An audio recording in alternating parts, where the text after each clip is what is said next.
আসসালামু আলাইকুম প্রিয় বন্ধুরা, কেমন আছেন সবাই? আশা করি সকলেই ভালো আছেন।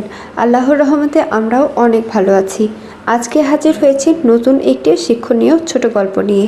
চলুন তাহলে শুনে আসি শিক্ষামূলক সেই ছোট গল্পটি। এক যুবক অনেক লেখাপড়া করেছে, কিন্তু কোনো চাকরি পাচ্ছে না।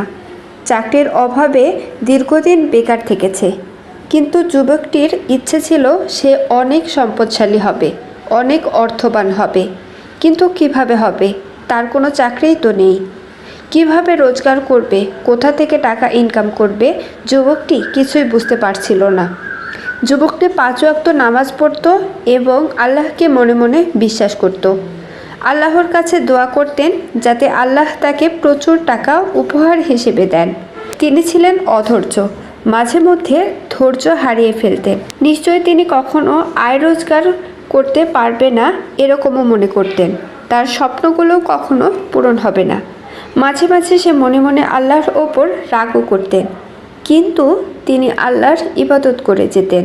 এভাবে বেশ কিছু বছর যাওয়ার পর তার কোনোভাবেই চাকরি হচ্ছিল না। জীবিকা নির্বাহের সন্ধানে তাকে নিশ্চয়ই কিছু করতে হবে।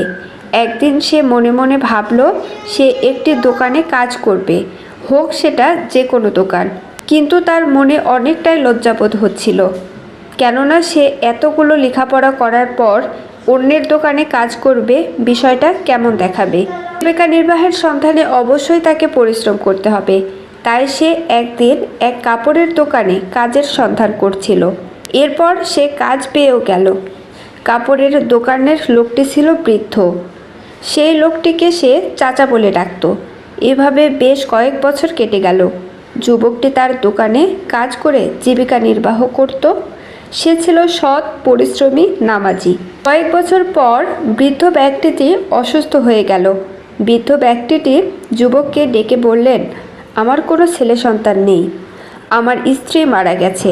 শুধু আমার একটি কন্যা সন্তান আছে। তুমি দীর্ঘদিন আমার দোকানে কাজ করেছ। তোমার সততায় আমি মুগ্ধ। আমি চাই তুমি আমার মেয়েকে বিয়ে করো।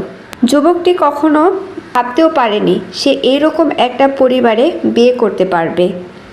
সেই বৃদ্ধ লোকটির কথা রাখলো এবং তার মেয়েকে বিয়ে করলো। কয়েক বছর পর বৃদ্ধ লোকটি মারা গেল। সে কাপড়ের দোকানের মালিক হয়ে গেল। পরবর্তীতে বৃদ্ধের থাকা সকল সম্পদ যুবকটি দেখাশোনা করতে লাগলো এবং প্রচুর সম্পদের মালিক হলো। যুবকটি যতখানি আল্লাহর কাছে চেয়েছিল তার চাইতে অনেক গুণ বেশি সে পেয়ে গেল। সে কখনো কল্পনাও করতে পারেনি এত সৌভাগ্য তার কপালে ছিল। আমাদের কখনোই অধৈর্য বা ধৈর্য হারানো উচিত নয়। কখনো হাত গুটিয়ে বসে না থেকে পরিশ্রম করা উচিত। নিশ্চয়ই পরিশ্রম করতে গিয়ে কখনো না কখনো আল্লাহ প্রত্যেককেই সফলতা দেন। সেটা যে কোনো কিছুর মাধ্যমে হতে পারে। তবে ধৈর্য রাখতে হবে, বিশ্বাস করতে হবে, ইবাদত করতে হবে। ভিডিওটি দেখার জন্য সকলকেই ধন্যবাদ। সকলের সুস্থতা কামনা করে এখানেই বিদায় নিচ্ছি। আল্লাহ হাফেজ।